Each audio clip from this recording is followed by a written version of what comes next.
Tā ir kobra.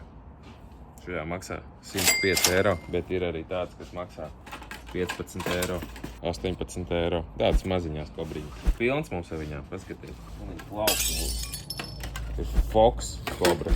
Tad parādīsim. Jā, viss gāžās. Tad parādīsim, ko ar viņu dara un kas tā tāda ir. Tūliņ. Iesim ārā. Nu, kobrai viena no svarīgākajām lietām ir boils. Tad mēs no izpārdošanas akcijas paņemam, nopērkam.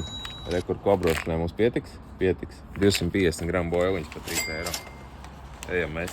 Jā, ir arī tāds triks, ka vajag saslapināt. Tas ir tāpēc, lai boils nelūst metienā. Boilām, tātad viņas ir sausas, viņas ir tāds kluts, bet tā, kad viņas saslapina, viņām ir tāda aizsara kārtiņa izveidojās, lubricējās. Nu, vajag salubricēt. Var arī ar vazelīnu smērēt, tad vajag dārgi sanāks.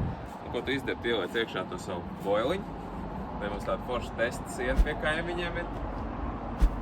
Tad tev jānoķer ir sajūtas moments, ka tā boiliņa tā smuki ierulējās iekšā un aizlido. Tas izstāsta apmēram šādi.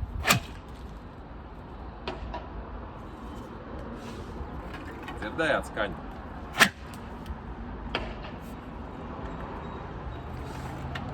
Tieši mašīnās tagad nevar mest. Bet tā mēs izmantojam kaimiņas sienu, lai trenētos mest. Ar šito var aizmest kaut kāds 130 metrus to boiliņu.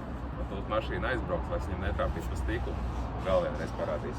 Lai redz tehniku, kāda ir pareizā kobrošanas tehnika. Dēlukoju pāri. Var arī pārmest. Atkal pārlidot. Nu, vot tā ir kobrošana.